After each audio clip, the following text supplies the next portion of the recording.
This is Time Signatures with Jim Ervin, a podcast and radio program presented by the Capital Area Blues Society in Lansing, Michigan.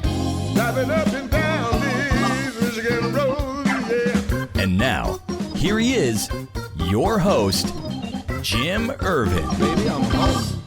Well, hi there, and thank you so much, Parker. Welcome to Time Signatures. I'm your host, Jim Ervin, and I'm pleased to welcome two local blues musicians from the greater Lansing area for this episode. Ray Aleshire, former frontman to the legendary band Those Delta Rhythm Kings, and Andy Wilson, also a TDRK member, but also Steppin' in It and the Springtails. Now, guys, I know this is a quick intro, but there's a lot to talk about here. I'm genuinely glad to have both of you here. Welcome to Time Signatures. Thanks for having us. Definitely, this is going to be fun. I can see it already. So, Ray said usually drinking's involved. We didn't No drink. drinking today. No drinking today. I've aged out of that. So let me start off by asking you guys, and I want you each to take a turn and feel free to bounce back and forth and share stories while we're doing this. But where did you guys get your start in the musical journey for both of you? Ray, I'll start with you. Well, mine was really in my living room after I got out of the Army. My brother was a musician all through high school and band and whatnot, and was picking up guitar. And as he picked up guitar, I ended up picking up the harmonica that I got from a friend in the Army that never really, I just had it Oh, wow. and learned to play. And we kind of learned to play blues together. That's Okay. really where it started. Andy? Well, I came from a musical family, so my parents were both musicians, and all of my siblings. So I had, piano lessons when I was 5. I picked up the harmonica when I was 7. Started playing the trumpet, I don't know, 10 or 11 years old. Okay. And but not the blues. I liked I studied classical music and jazz, but at an early age, one of the things that brought me to the harmonica was I liked Huey Lewis in the News. Okay. And, yeah. you see, I picked up that harmonica and I was playing a few things, and then I see Huey on MTV jumping around playing that harmonica. He made it cool for our generation, didn't he? He was cool, and he's still one of my favorite players. He's a great player. And by the time I got into high school, I was into Wynton and Branford Marsalis, and who at the time were really kind of saving jazz for the Sure, 1980s. Yeah. Yeah. I want to kind of go into the blues a little bit because this program is basically about the blues. Sure. Where did you guys get your baptism into the blues? Where did it start for you? Let me go ahead and start with you, Andy. So I actually, interestingly enough, even though I was a harmonica player, I was not interested in the blues. Right. Until I was 20 or 21 years old or so. I was at Michigan State, and I started being interested in that. And so what I would do is I would go to the record store, Warehouse Records mostly. Tower Records was there at the time, and I would get the latest blues magazine, Okay. Blues Review, and there was another one. And I just read through it because I didn't know anything about it. And any article about someone that sounded interesting to me, especially if they played the harmonica, I would go back and buy the records. And that's when I discovered Gary Primich, Rod Piazza, and those guys, more modern players. It wasn't till later that I got into the original guys. So at the time, I was studying engineering at Michigan State, but I was taking a few classes with the jazz professors at the time, Mhm. Andrew Spate on the saxophone and Peter Dominguez on the bass. Okay. Both kind of took me under their wing, and I was studying chromatic harmonica with them. And Branford Marsalis, one of my heroes, came to Michigan State Oh, wow. and gave a clinic. And when we all finished playing, he kind of put his head on his hand like this and shook his head because we weren't that good. and he said, "You guys got to listen, to the greats Sure. of your instruments." And so he went down the line. And everybody said, Charlie Parker, John Coltrane, Dizzy Gillespie. He got to me. I was expecting him to say Toots Thielman or someone, a jazz harmonica player. Sure. He looked at me, he paused for a moment, he said, Sonny Boy Williamson. And then he kept going.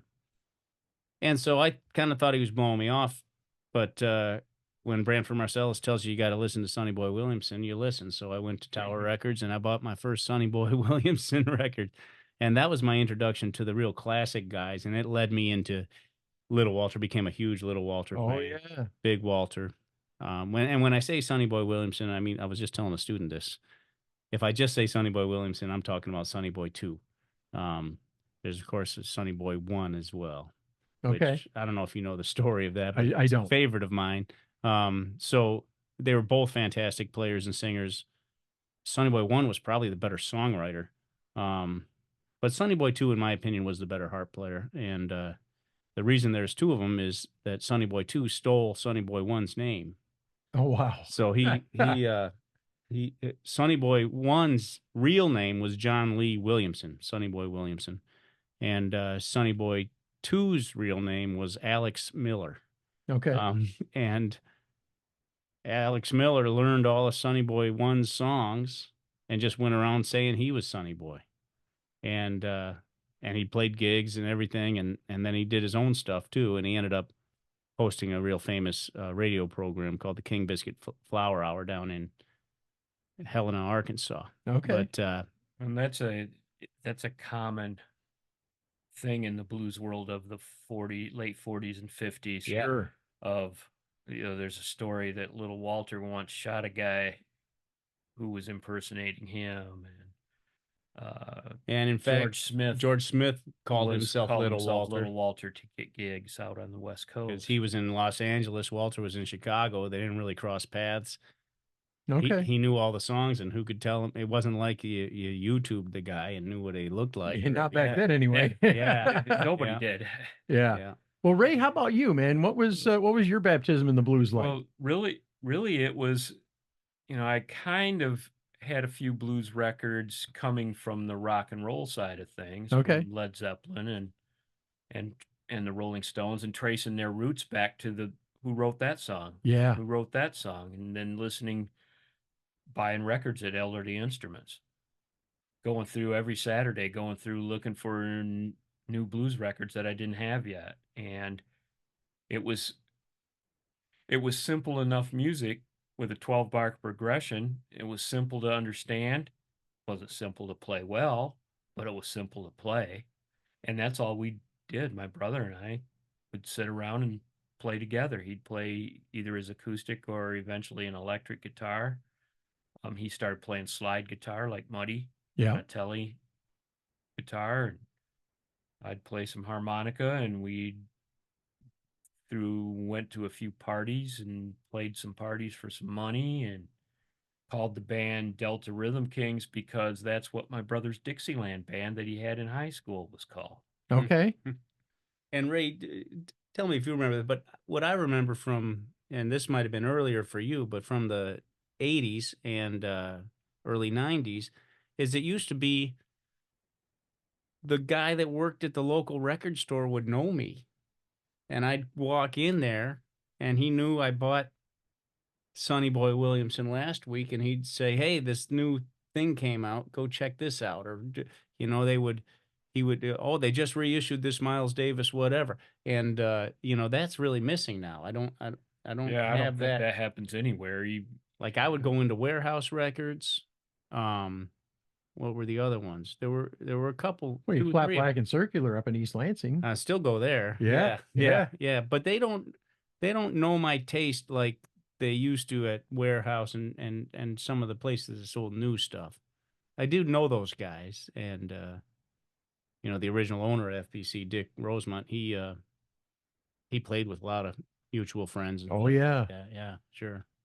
But that sense of just going into, because they used to have everything there. It wasn't just, you could buy the magazines, you could buy the CDs. Sure. You could buy, and this was, CD era stuff. And you could buy piano sheet music, right in the record store, the pop music of the day. You could go buy that, and back in the 80s, I used to do that at the record store. I'd buy Footloose or whatever the latest thing was for my piano. We would always, being working stiffs, we would always hit Elderly. Once we discovered Elderly, we quit going to Warehouse pretty much because we weren't buying Yeah, mainstream music anymore, and they didn't Right. have as much. They had some, they Yeah. didn't have as much. Yeah. Elderly had a whole blues section, and you'd get through reissue, new records. well, they had a whole big And- room full of that stuff. And back the then. place was so crowded on a Saturday that in order for somebody to move, some other people had to move. It was so busy and such a You're tiny talking about space. elderly instruments, Elderly instruments, yeah. which is crazy because I don't. Do they still carry music? I don't think they still do. have, Do they they? have CDs. They have Well, CDs. Most of it's not very much anymore. Yeah, Okay. They have some. they're not And taking most in of any. it's not up on display. They don't take in used stuff. Right. They're all into the high end. They've got a lot of high end stuff that I they've always see. had high end stuff, but they've also always had. Well, it used to entry-level be stuff. even in the 90s, that whole half of that store was dedicated to either CDs Half the store tapes, was. Wow. and books, and yeah, there were no instruments in that whole half of the store. It was all, instructional DVDs, CDs, and books. Okay. And then that has just shrunk over the years, and it's been more and more instruments over there. Now I got to turn the page a little bit here. You started talking about the foundation of those Delta Rhythm Kings. Well, it didn't become those Okay. until much Well, later I when wanna we hear- realized there was a band called The Delta the Rhythm Delta Kings. Rhythm Yeah. Kings that So played with Roy Rogers. tell that story. I need to hear that. Well, we'd say what the name of our band was, and they'd say, "I've heard of you. Didn't you play with Roy Rogers?" Or we had the record even, or records of his. Yeah. Wasn't there a Delta Rhythm Boys too? There were something? probably Or you- several Delta yeah. Rhythm things. There's probably more than one Delta Rhythm Kings. And finally, we just said, we're those Delta Rhythm Kings. And we settled on that after we met John Davison, our guitar player. And he lived on Delta River Drive, and it just made sense to keep using that name Sure. once we actually formed more than a duo. Okay. And When was that, Ray? that would have been 88 or 89. We met John through a posting we put up on the bulletin board at Elderly Instruments, and he was taking lessons from Frog, and Wow. Frog told him he needed to play with people. Wow. If you look at the Lansing area mid-Michigan blues scene, there is a lot of intertwined Yeah, I'm seeing that. Yes. this person, that person. That's Oh, yeah. why the jam session scene here worked so well for so Okay. long, and still does to a good extent, much more than some other areas. Yeah. Because there's this community of people that are friends and played together and learned from each other, and the Blues Society getting started had a part in that. Sure. And the way those Delta Rhythm Kings worked, first it was just me and John Davison on guitar and my brother Rod on guitar. Okay. And we would practice playing T-Bird, Fabulous Thunderbird songs in my basement. And our first gig was at a Halloween party in my dirt floor garage on pallets. We put wooden pallets down in there. That was your stage. And we got shut down by the cops because we were too loud. Oh, man. We did have a drummer, but he was a rock drummer, but he's of some note. It's actually his birthday today, on the date we're recording this. Okay. Joe Quick. He played with us at that show. And we had played together before. My first marriage, we played blues at my wedding reception with now deceased bluegrass picker Audie Blaylock playing electric guitar. He was friends with Joe Quick. Is that right? And I met Audie again years later when he came through as a touring bluegrass artist with awards and recognition. And Oh yeah, Audie just passed away, what, a year ago? yeah, about a year. Yep. About a Okay. year. So Way too young. 4 albums, 28 years. I mean, you guys had a hell of a run. Yeah. What do you attribute that to, honestly? Well, I've always said the biggest thing was that we were friends. Okay. We became friends first, and the band grew out of that. And the other people we brought into the band didn't stick around very long if they didn't stay friends. It was fun, and I didn't come into the band until 1999, Okay. But one of the things I always attributed to is, and it's amazing how rare this is. And maybe when we got away from it, that's when it started to fall apart. But we practiced on a weekly basis. Was it Tuesday night? Every Tuesday. Every Tuesday night, whatever it was, 7 to 9 or whatever, and then some of us show up at 6 and hang out till 11, but every week we went over to Johnny D's basement and we played. Listen to records. And we weren't on that breaks productive. and We were play. hanging and having some beers and hanging out as friends, and we learning run together, some songs. really learning the tunes together. And it wasn't a hammer away and really we got this work to do and we got to do it. We were enjoying ourselves and having fun and learning a few songs, and it, as slow as it was to get there, since it was weekly, it got there, and that is rare. And unless you have a band that maybe has a weekly gig or plays 4 or 5 nights a week, you kind of need that. You can't get together with an 8-piece group and play once every 2 months and expect things to work. So you guys were kind of a little bit like the Blue Avenue Delics. Not You had originally. a large. Not originally. Okay. We were just a Yeah, that four-piece developed for a over while. time. So at what point, how did you go from the 4-piece to the 8-piece band? Well, we went, originally it was me and Rod, and then we added John, and then we needed a drummer, and we ended up with a drummer from a rock band that Rod played in, not Joe Quick, somebody else, Okay. Jeff, and I forget his last name. Yeah, I'm not going to hold your feet to the fire because I tried doing that especially with drummers. I don't know all I their tried names. doing that with Freddie and James when we were doing the first couple of episodes, and there were so many names. I could try to there's rattle them all probably off, and been I'll miss some. 35 or 40 But members. About 90 or 92, there were a couple other, we were seeing the Downtown Blues Band, which was the roots of Root Doctor, Sure. and the Uptown Band at the Green Door. Yep. And we kind of, we needed regular drummer.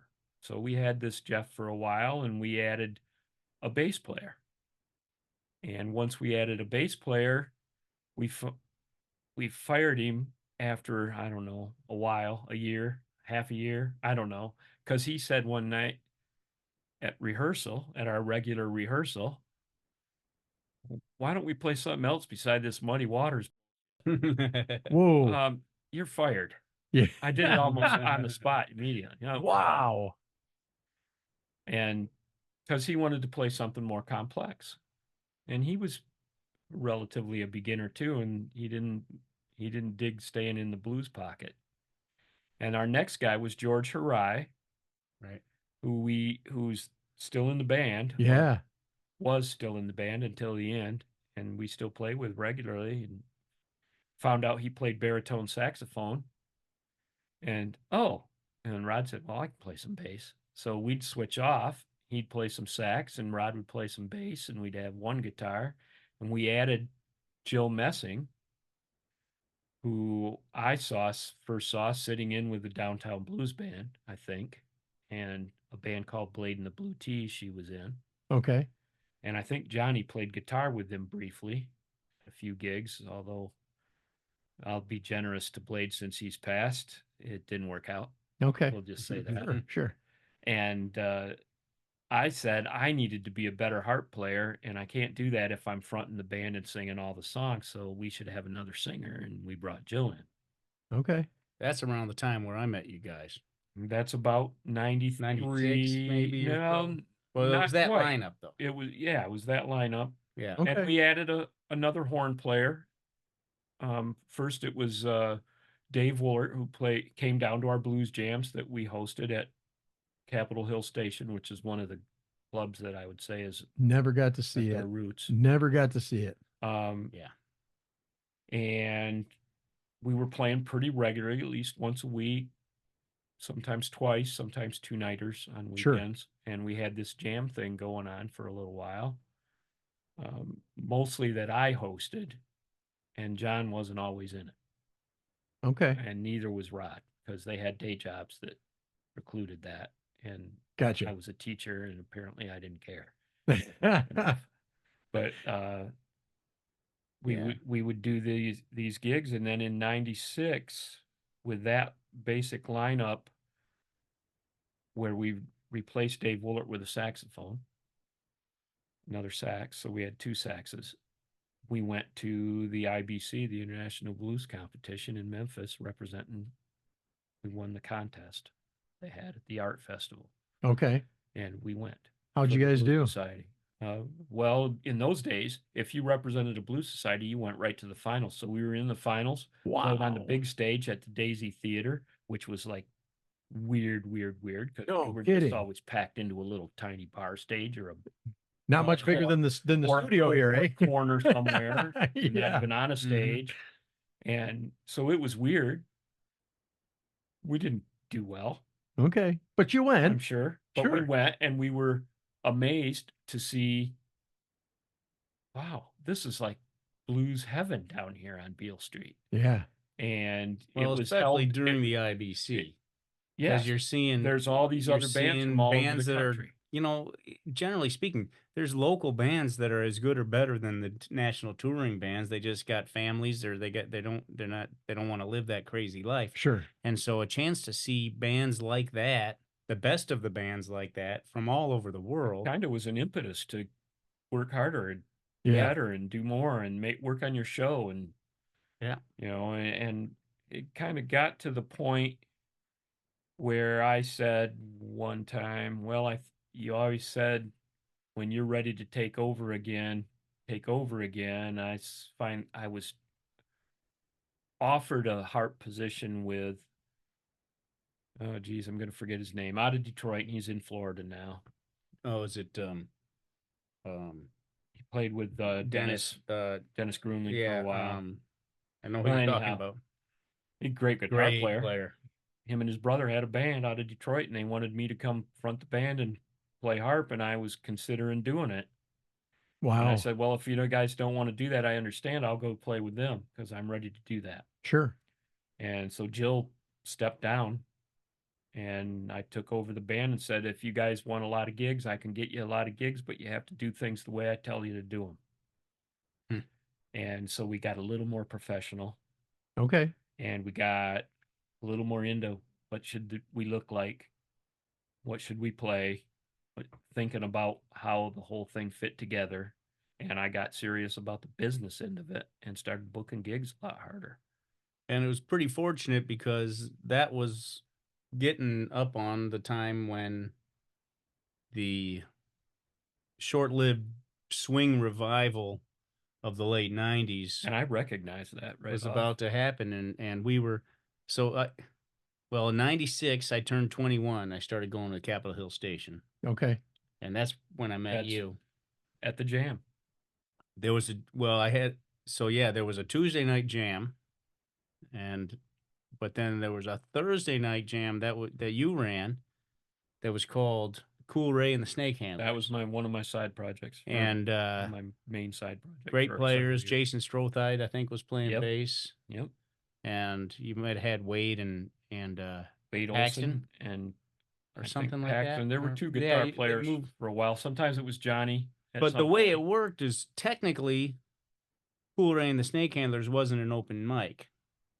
It was a closed mic. Okay. It was a jam session, but it was an invite only kind of jam session. Gotcha. You didn't go there and just show up and complain, hey, get to when's play. my turn? No, it was a band that had a lot of people sit in, and Okay. on Tuesday it was an open mic. Everybody got to play. So I ended up hosting the open mic with Kathleen Mendoza at the time, Walters now. Walters now, and our band called the Again. Blues Express. All intertwined. Yeah. Oh, yeah. So we were doing Tuesday nights. I was coming back, and I was riding my bicycle over there with a backpack full of harmonicas from East Lansing, and riding back at 2:00 in the morning. It's crazy, but I'd come back on Thursdays. Andy ended up doing fill-ins for us when we didn't have somebody. He'd do a gig, he'd fill in, and eventually we just. And I'd come sit in with the Delta Rhythm with the Rhythm Kings. Kings. Nice. And in '99, he asked me to join, and it was interesting. It blew everyone's mind. That was just after the first record, really. Yep, it was after the first record, and at the time you had 2 saxophones. You had Chad and George. Chad had just come back in. Yep. Or in. And what was interesting about it was I was a harmonica player, but I was doing this kind of William Clark type stuff where you play a chromatic harmonica and you do horn parts with the Okay. horn section. So they hired me to be in the horn section on harmonica, even though That's Ray something was I the could harp not player. do. I could not do what he did. And So if I'm singing, can't play harp at the same time Right. right, because you're singing. yeah. And you could do fills And solos. I was not playing my trumpet at the time. But I come in here, we got a couple saxophones. So fairly quickly I decided I ought to oil up that horn and play some trumpet with these guys too. So I started off on just the easy ones that were in B flat or something like that, and then pretty soon I was back on my horn, and I'm glad that the band encouraged me to do that because I still love playing my horn. I ended up in my 30s going back to school and getting a jazz trumpet degree. So Very cool. yeah, but Yeah, that we- was partly because of the Kings. That first record had we recorded at Tim Hauser's studio in Owasso because he knew our drummer, Okay. and that drummer Bob Carter stuck around for a long time. Yep. He actually made us better, and pretty much you can say that about almost every drummer we had as we hired a new drummer in those early years. They came and went fast, Mm-hmm. and for various reasons Yeah. they didn't cut it or couldn't cut it because of the family obligations or didn't get along with us very well or Right. whatever. And Bob was recommended by Frog, Oh, there you go. Another Frog tie to connection. frog. Yeah. Mhm. And Frog would come to our gigs and sit in, and Sure. including a quite memorable one at a beer tent Okay. down at Riverfront Park, Adado Riverfront Park, that involved walking on tables and show stopping kind of stuff. Okay. That Yeah. we wrote that "Let's Do It Like Monkeys" song with Greg Smith, a sax player from the area, and he since moved to Chicago and became an artist. I think he quit playing saxophone at least for a while. I'm not He was sure a good what player he's though. doing now. He Greg was was good. very tasty player. And so that song ended up recorded live at Royal Oak, in Royal Oak at the Memphis Smoke. Mm-hmm. I'll be They had a damned. good recording set up there and recorded a couple shows live. And we took a few of the songs when we did our second record in 2001. And we used that live version of that. That became a highlight of our stage shows because of the Right. swing revival that was going on. People love that song. Yeah, I want to turn the page just a little bit. I need to have you talk about some of these songs. I mean, you've got some great stuff. Do It Like Monkeys and 300 Pounds of Joy. And there was a couple of others I had written. Oh, the Gumbo Blues. That was another one. That's an old Dave Bartholomew song, a New Orleans musician. Okay. Okay. But some of the other stuff, I mean, you came up with some really off the wall titles. That's John Davison's doing Okay. because he would always pull out old records. He had a massive collection of records. I mean, I think 300 pounds we got from Howlin' Wolf. Yeah, that's Howlin' Wolf's song. And Oh, we okay. we just made our arrangement. See, It's I'm also- still learning, it's guys. also- You got to forgive me. It's also, I believe, was it Hanson Funderburg covered Okay. that on a record Okay. with Daryl Newlish Sure. singing. Yeah. Well, I know In you the were a third bigger one. guy back then, and you've Well, been for a while it was, I don't want to play that song anymore. I'm not 300 pounds. Right. And it feels, my heart's not in it. So, and sometimes that songs would come and go because you can only fit so many in a show Sure. and we could only remember so many. And until we started having charts, which Andy conveniently wrote most of, Yeah, I did the arranging for the horns, basically. Okay. once we got those written down, then it was a little easier to pull stuff back out and go back and do it that way. A lot of times it was just, we think this song is cool and we want to do it. Sometimes we would change it a lot. Sometimes we would it would come out sounding like us. Like the, Sure. yeah. Because we weren't trying to be a cover band that sounded exactly like the original. Right. Yeah. Right. You We want to were be your just- own, we wanted your to own be band. us. Sure. And that's also a thing in the blues world. Yep. Well, as time went on, we did do more and more originals. You were writing more and more. Yep. Probably by our last record, which was Swine of the Times, I bet you over half of that was original material. I think about half of it. Yeah. Okay. But earlier on, we'd be lucky if we'd write a song or two to make a And record. they didn't and then always the rest go were on the covers. record. Some of the ones we wrote didn't go on a record. Or I don't like using the term wrote. I like to use the term made. Made up or Yeah. made. Yeah. Made. We Well, and took the raw materials, that's us as players, and we each played a part, even though the original didn't have a horn section. We came up with one. Mhm. Even though we'd change the lyric structure sometimes Sure. to fit Yeah. our soloists. And towards And I heard that on an old blues record. Oh, here's one I made in the studio banter. I might have been Muddy. yeah. And they'd talk about it, and then the song would be on the record, and I just latched onto that. Oh, I made that. There's some songs that some people think I wrote, but I didn't write them. I might have heard them once on a radio and wrote down a couple verses, and then wrote a couple more Pieced to it go with together. it, and pieced it together. Sort of crazy quilted a song together out of the parts I remembered, without ever going back to look up the original. Right.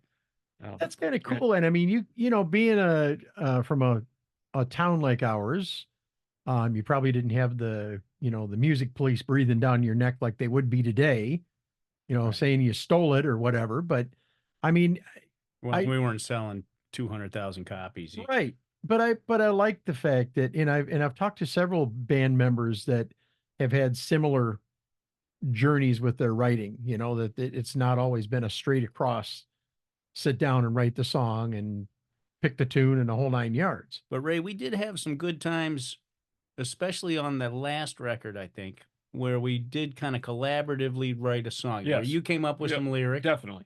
And And that's usually what a lot I of times did, the two of come us up were with working lyrics. together, find some chords, write some horn parts, and next thing you know, like I Don't Want No More is a good example. I think that's one of our better songs. We brought that out at a rehearsal. I brought it out and said, I got this lyric, I like it. And I sang it how I thought it should go, and we messed around with it a little bit, and then we let it sit. And the next week at Elderly, where I worked and where my brother Rod worked, Rod said, that's the chord progression. You need to put that on the chord progression of Stray Cat Strut. Yep. Wow. Yeah. And when we did that, it worked, and we wrote a horn chart for it, and ended up with what we think is a pretty cool song. Yeah, it was a neat little. We didn't have the melody, collaborative effort. but yeah, Very cool.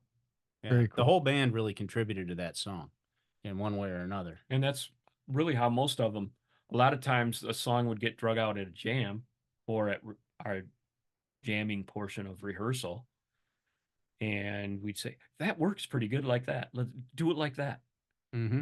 And oh, we need a horn part for this, and one of the horn players would play something and say, oh, this would work good. And Johnny D be playing a chord he didn't even know what it was, Yep. and we just have to say, "Do that again." Do it just like that. It's like That's like cool. you can't tell Johnny to play a diminished chord, but if he hears a diminished chord, he'll play a diminished chord, and we just had to say, "Do that again." That was an interesting thing about our band, is there was a range of educated musicians. Right. I mean, Janelle Christie she's She's got a a doctor. doctorate Yeah. in classical saxophone Wow. and studied in France. Wow. She's technically really skilled. Andy went to school. Mm-hmm. Some others had a lot of experience. Chad Bement had a lot of experience playing in local bands, even from a very young teenage years. Yep. He's an Some of interesting us only saxophonist. played. The only people I was ever in a band with were my brother and John Davison. Really, Yeah. And so we a had to little learn bit to on the side. communicate together in ways. It wasn't like we could just speak school talk Couldn't just Right. write it down and say, play these or notes. just be an ear player, like half the band was really a play-by-ear type of player. Some couldn't. Some wanted the charts bad. Wow. Yeah, right. Yeah, Janelle really wanted charts yeah. because she didn't listen to that kind of music on her for 2 decades before, or Sure. for years and years before. And she could play hooking anything up you with put the in band. front of her. You Yep. didn't have to worry about how hard the chart was for her. You just wrote whatever you wanted her to play. She'd play it. But she really would like to have written music. Listen to the cover of Jeep's Blues on the final record. Right. Oh man, Okay. she slays it. And did we record Hard Times? Did we ever record that one? I don't think so. It was from Ray Charles, but it was really a oh, my brain.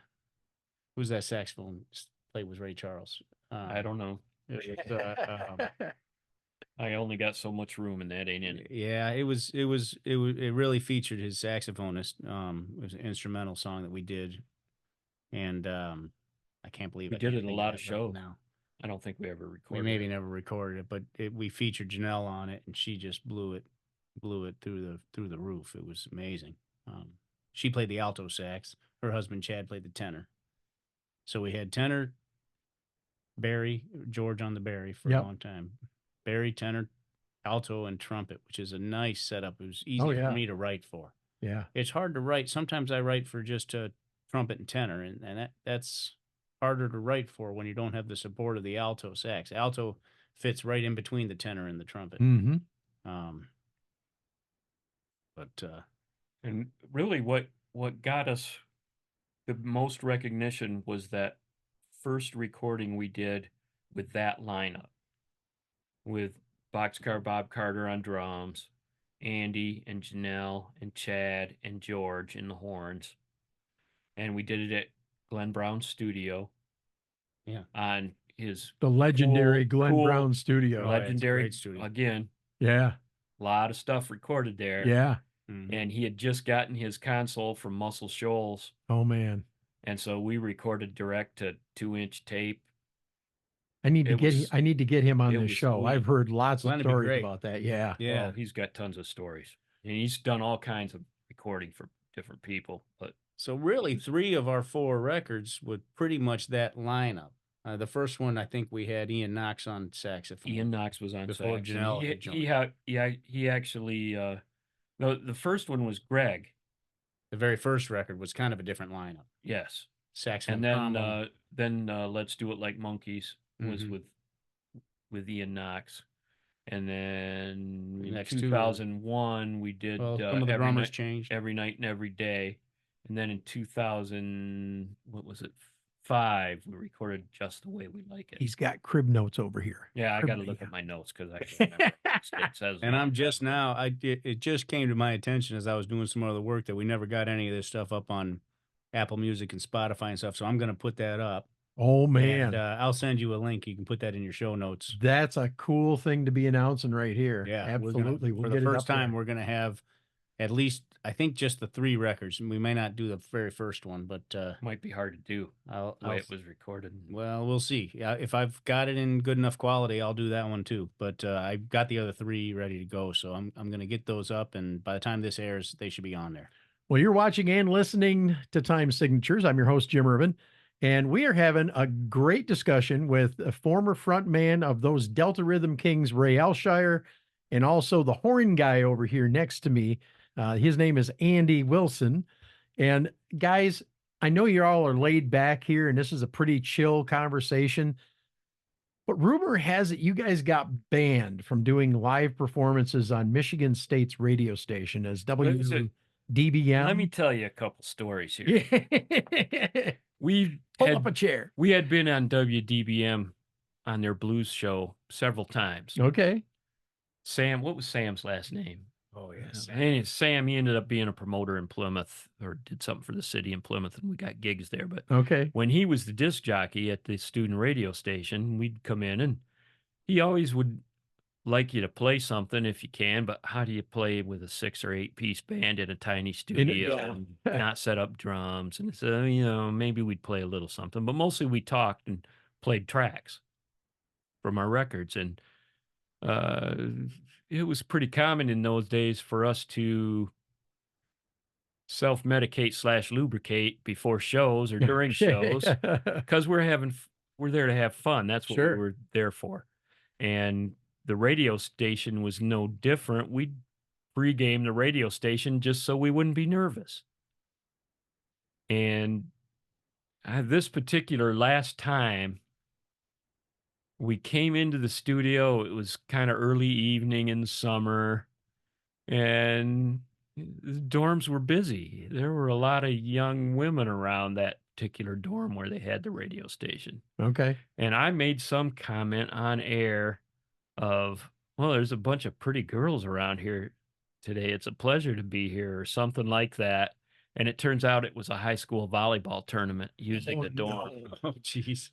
But the worst thing was when he was trying to get us to talk about the upcoming record that we were recording, Okay. which was, so this would have been like maybe 2004. And I didn't have a lot to tell him because we hadn't done it yet. Sure. But,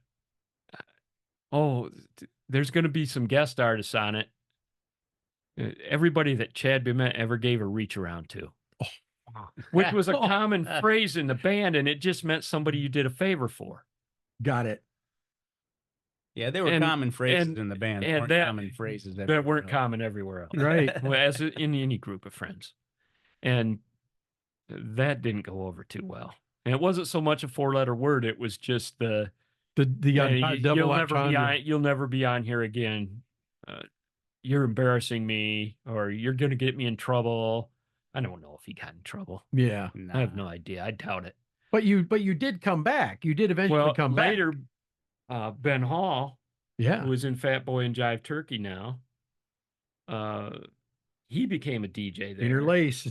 He got us back in, and when he got us in, I don't think we were all there. There were maybe 3 or 4 of us. Okay. But he had his mom there with a stick. She was a prison guard Oh, for Lord. state of Michigan. And he said, she's here to keep you in line. And he made fun of the whole thing, and it was funny. And we talked about what we needed to talk about and had a good time, and came back another time after that, I believe. But Nice. we kind of got banned for coloring outside the lines. Yeah, adding color outside the lines. Let's put it that way. Well, I think we had a little problem in Macomb Township one time too. Yep, Macomb Township. We had an outdoor gig show up. We rolled in there. It's one of these trailer stages. Well, they can't get the generator going. Oh, no. Yeah, there's no power anywhere. It's a middle field. Of course, we had already started drinking before we even got down there. We had a timeline. Gig starts here, drinking starts right here. Well, they asked us, well, can you just play acoustically? Well, no, we can't. We're an electric band. If we played acoustically, you'd hear 4 horns and a drum set, and that would be it. They just didn't get it. Yeah. So they want us to, we wouldn't do that. So we're waiting for them to try and get this going, and it starts to get pretty obvious they're not going to get it going. And so we're just drinking and having fun. And well, an hour later, they get a generator going, and then we start sound checking. We're trying to set up RPA, as I recall. Yeah, it was something like that. RPA, which was not big enough. Not meant to do a thing like that. No, Okay. it wasn't RPA because I remember there was a sound guy out front. Oh, that's right. Because I was trying to get my monitor going. He couldn't get things to work. So now it's, and the gig was only supposed to go for 2 hours. We're already an hour and a half into it, man. and we're trying to get this sound system to work. And I say, I still got no monitors. I got no monitors. I got no monitors. And I didn't realize the mains were working just fine because I can't hear the main speakers. Gotcha. Finally, I said, I still got no effing monitors. Only he didn't say effing. I didn't say effing. I didn't know if you got we already got the explicit rating for this. But, well, it's a very religious community down there.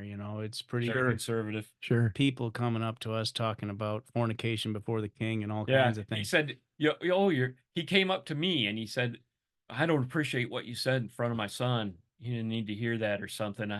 what did he say? I don't even know what he said. And he said, FUC under the king. And I, Yeah. half a beat. And I Yeah. said, oh, I'm Yeah. sorry. Yeah, it was stupid and it was Okay. silly and but the funniest thing about it for me is they told us we could never come back, you know, but they We took didn't care of care. us and everything, but like a month later I had the same gig with my other band stepping in it. I had to go down At the there. same place? Yeah. Oh, So I'm going in there like nothing to see here.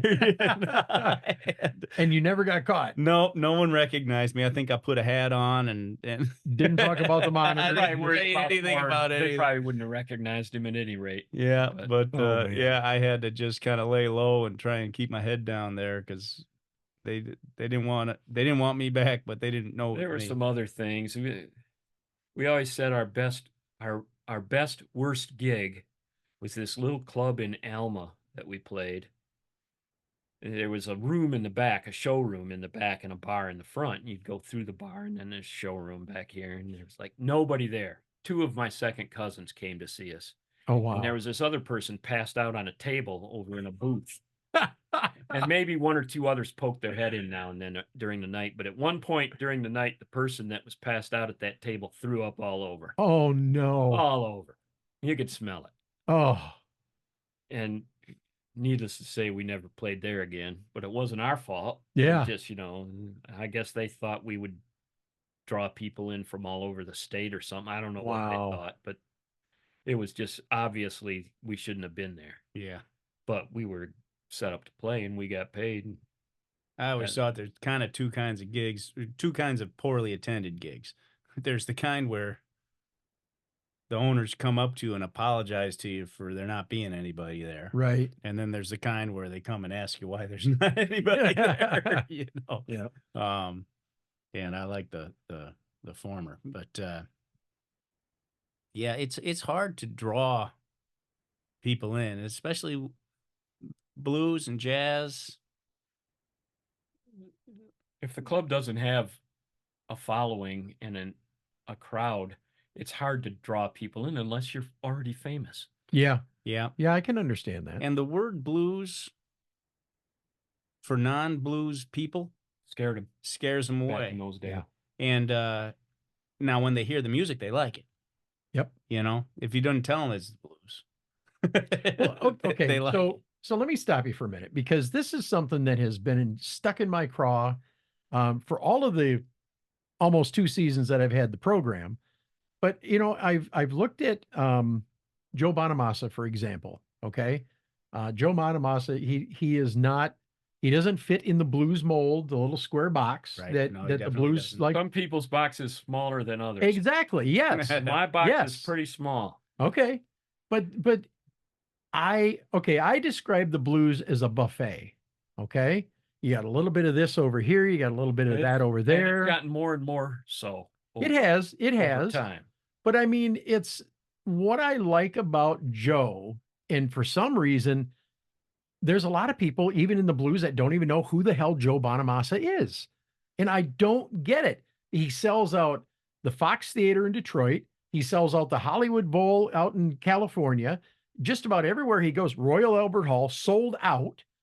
Okay. He puts a show together that he likes to call a 2-hour escape from reality. Mhm. Okay. And he plays the deep, dark, greasy blues that we all like. He plays some of the hard rock and blues because some of it is professional jealousy. Other musicians that are rooted in the tradition don't like that he gets more attention and success because he's been wise in the business end of things.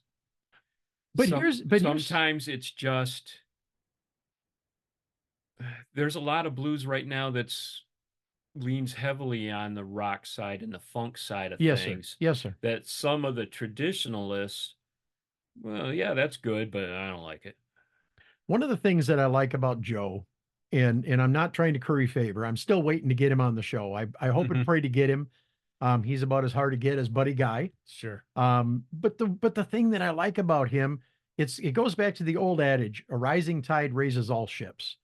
He has gone out and he's been a philanthropist, back during COVID, he was sending out $1,500 checks to musicians that couldn't go and tour, just to help them along. And the other part is he's helped people like Larry McCray. I mean, I just happen to have it because I just got it today, as a matter of fact.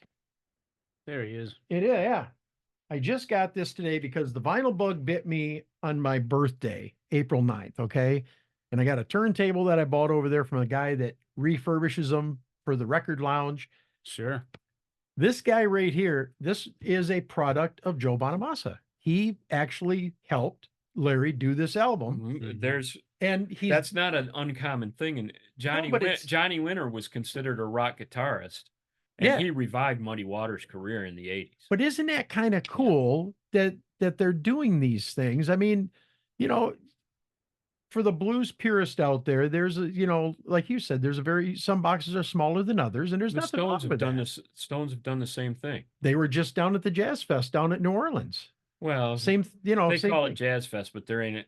It's only part. It's jazz. a music festival. Yeah, it's a music festival. Yeah, yeah. And you can do the same thing. A lot of the old school blues musicians will say, "Well, it's a blues festival, but why do they have Pat Benatar on the bill?" Right. Well, the problem I have is, at some point you got to decide, and it could be blues, it could be something else. So, is the blues a living, breathing thing, or not? Because if it's not allowed to change, if it has to be, then you're declaring it dead and putting it in a museum. Yeah. If all you can do is sound like Muddy Waters and Little Walter and call it the blues. I personally, generally speaking, if I pick up a blues magazine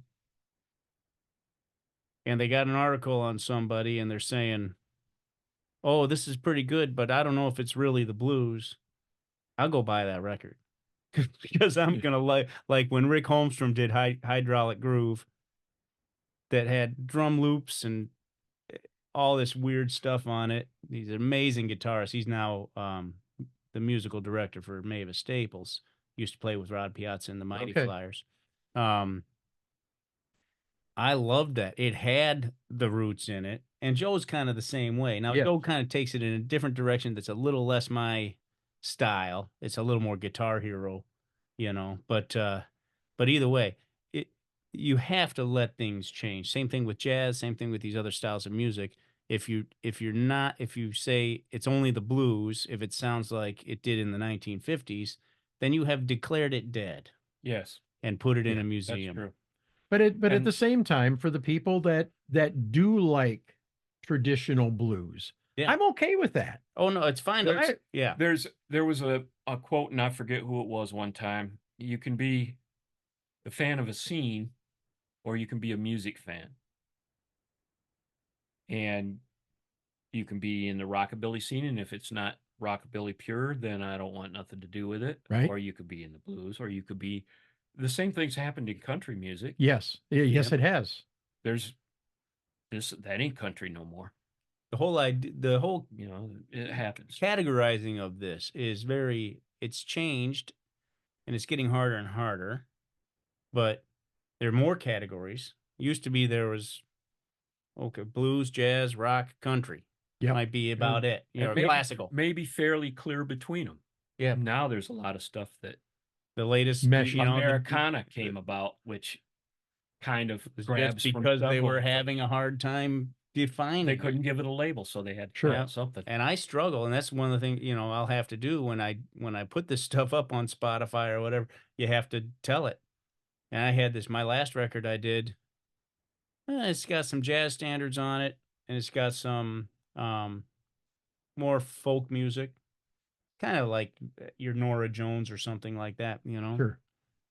And I got to decide, and you got to pick a category and a subcategory and a secondary category and a secondary subcategory.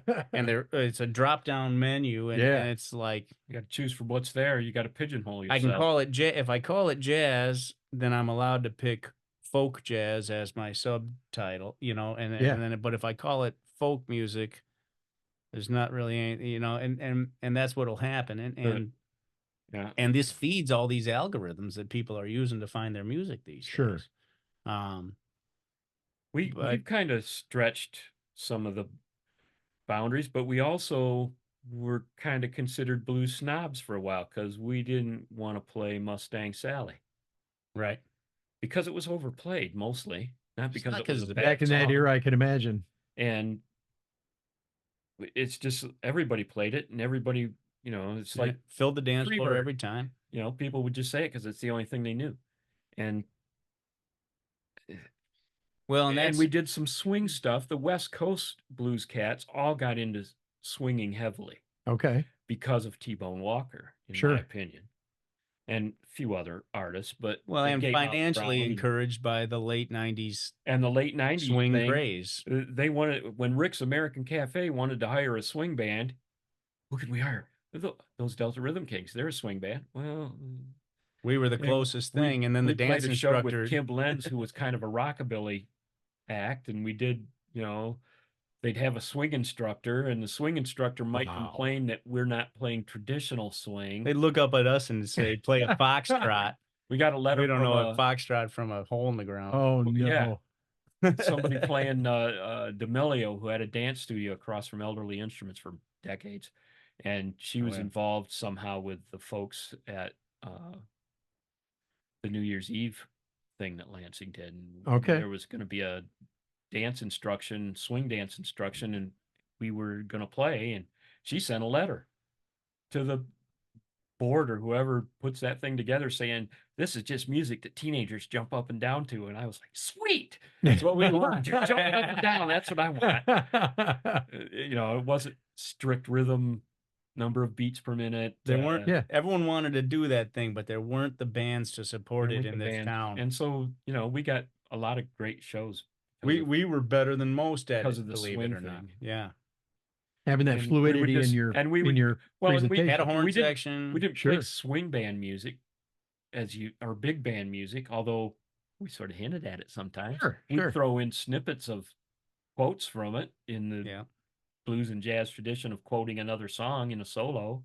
Well, and we played Duke Ellington's "Don't Get Around Much Anymore," but we And- really played B.B. King's version of Duke Ellington's version of "Don't Get Our Around Much version, our Anymore." version of B.B. King's version, which Yeah, is pretty right. close, but not exact. Yeah. And They're all Uh, pretty close. B.B. they're all played it pretty It's close to pretty Duke. straight up. Mm-hmm. It's a standard, and do the standard, you pretty much, unless you're gonna completely reinvent the wheel there. But you yeah, do it during that way. But time, there's Brian some other Setzer was stuff killing it.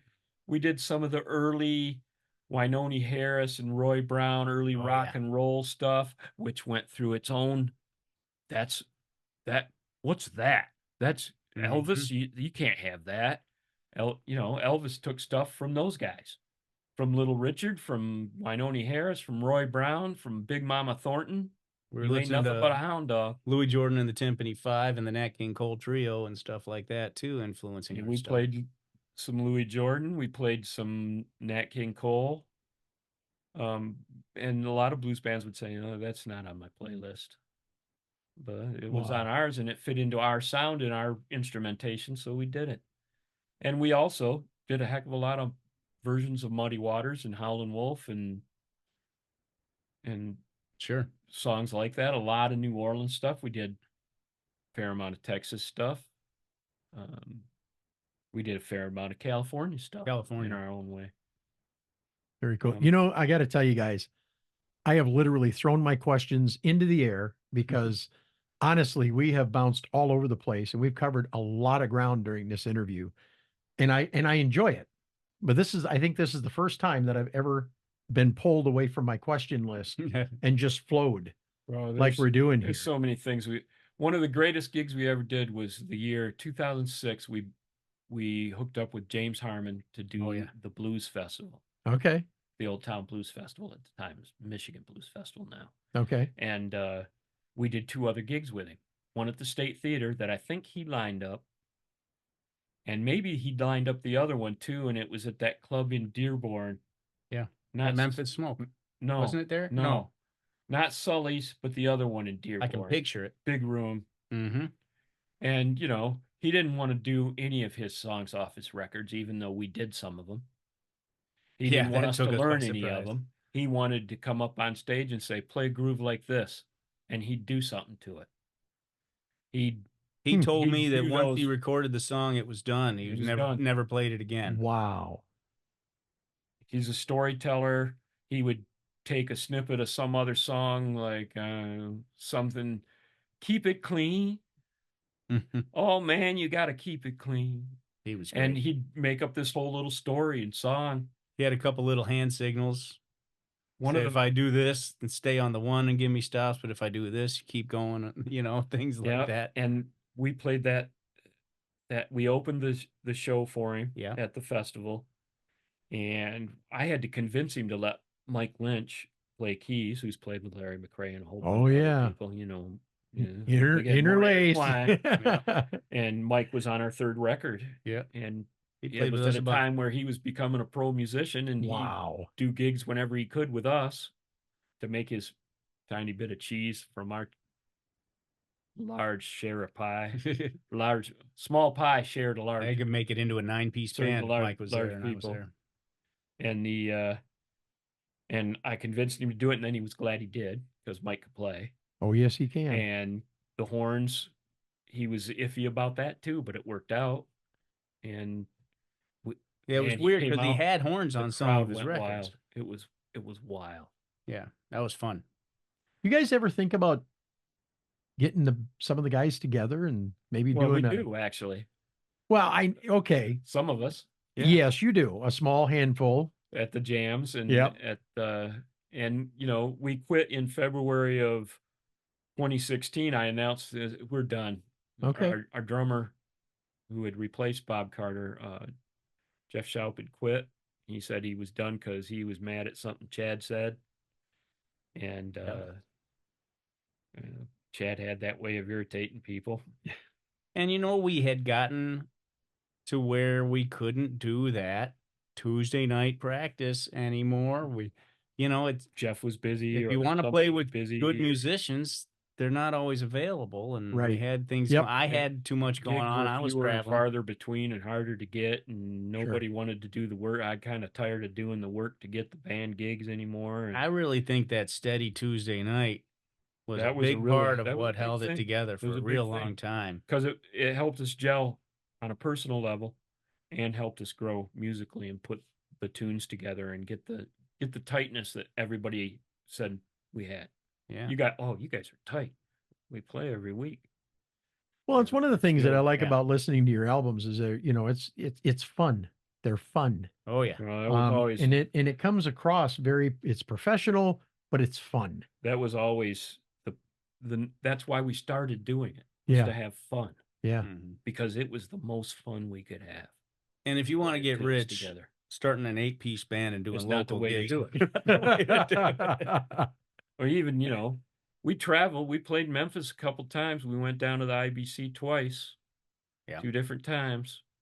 2 different lineups, really, except for the drummer, the guitar player, the bass player, and me. And I think a horn player George overlapped. Okay.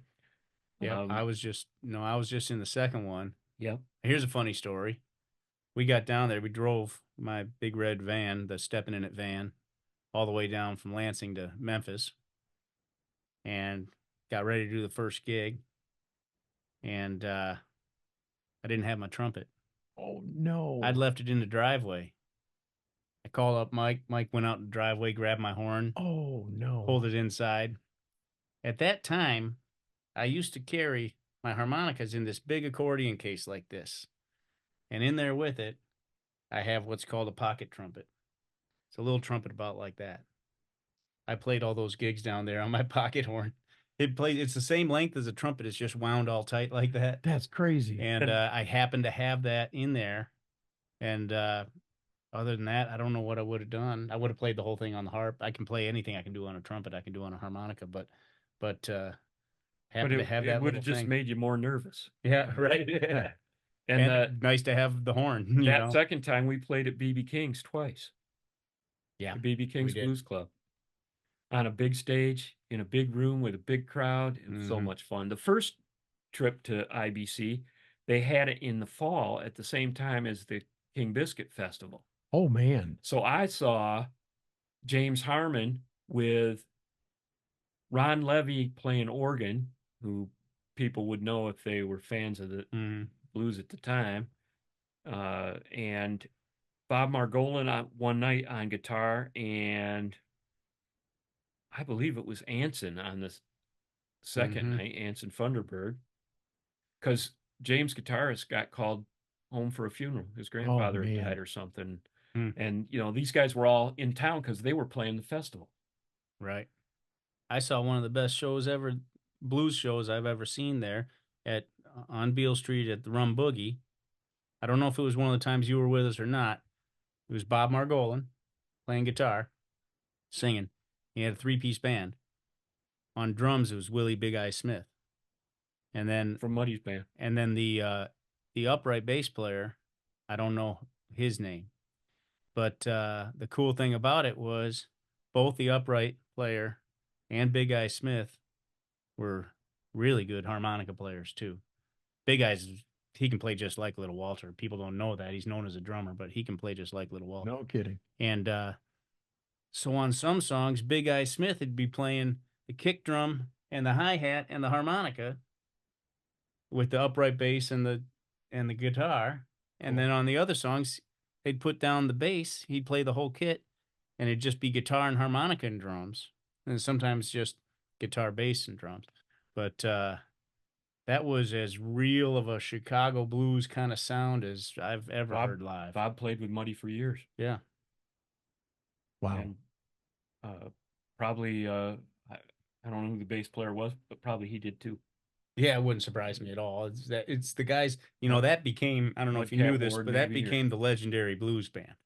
Okay. So that when Muddy died, he had a big band at the time, pretty good sized band, and all those guys kept playing without him, and they called that the legendary blues band. Had Primer, because he was his might have been Primer, Yep. and Jerry Portnoy was on harmonica, great harp player. Okay. And those guys were basically ended up being the band for the Eric Clapton From the Cradle record. You know that record? Yeah. Oh yeah. That was basically the legendary blues band Wow. backing, and that record.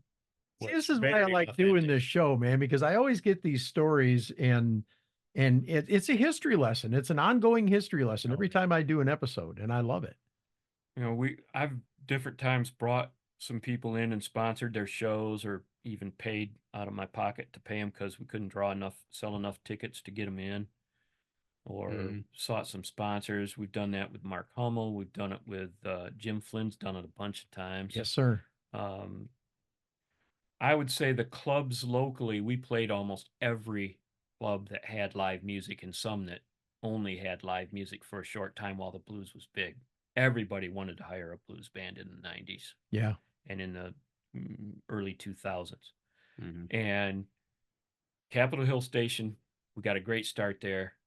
I did the jam thing there. Then it moved across the street to Max Saloon, the jam did.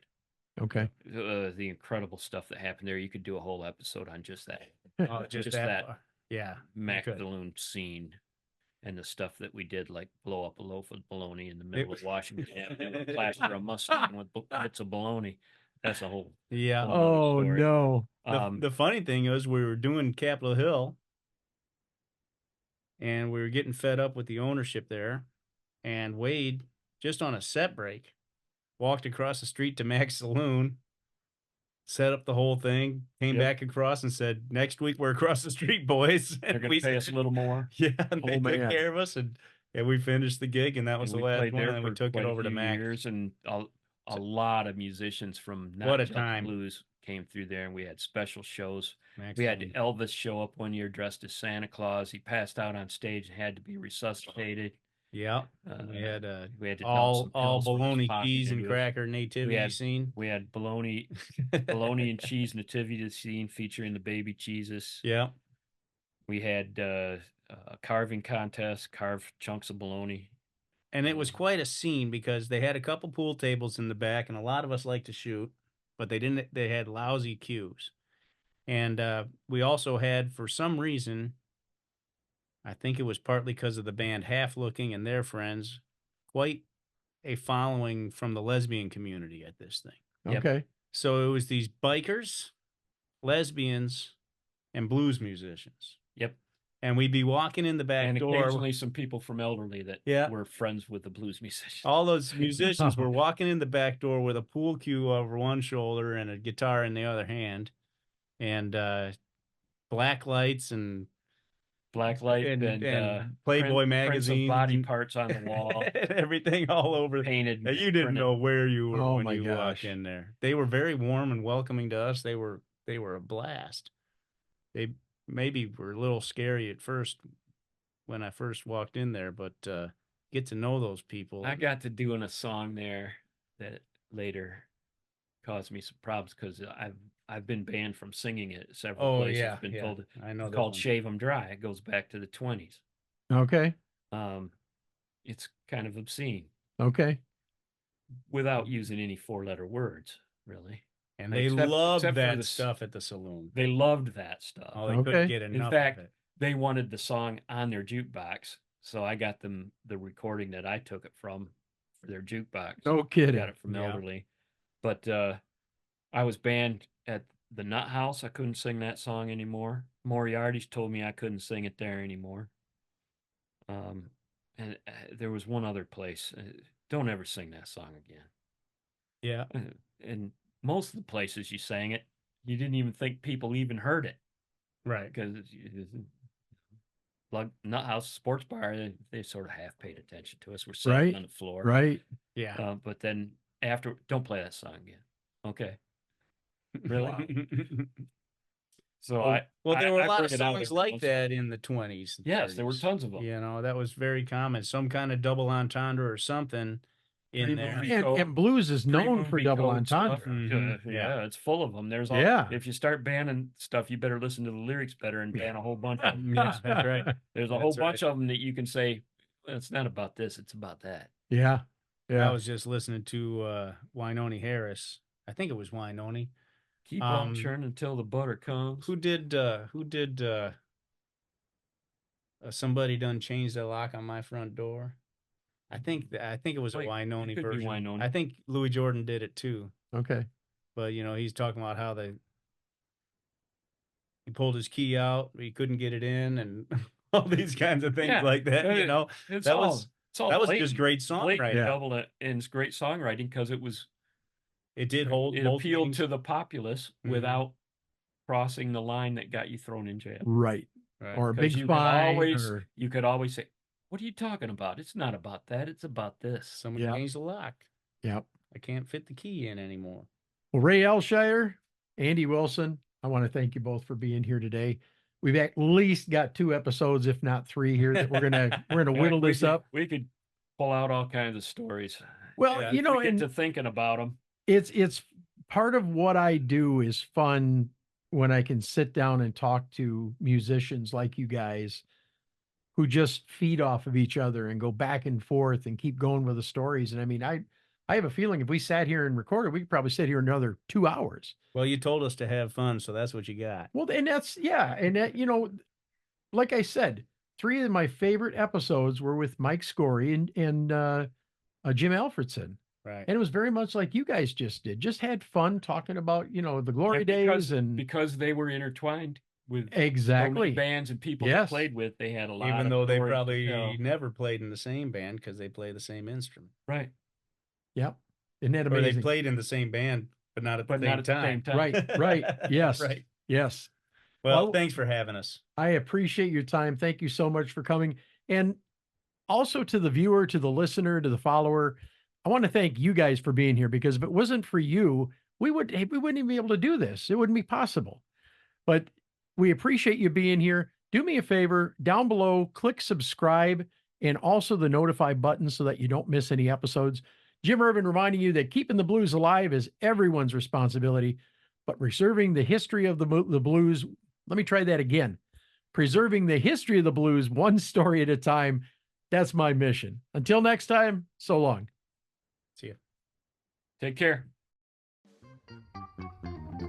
This has been Time Signatures with Jim Ervin, presented by the Capital Area Blues Society in Lansing, Michigan. For more information on cabs, visit capitalareablues.org. You can find this episode and past episodes at lccconnect.org. The Time Signatures theme song, Michigan Roads, is used by permission and was written by Root Doctor, featuring Freddie Cunningham. You know I'm trying, baby, driving up and down these Michigan roads, yeah. Until next time, keep on keeping the blues alive.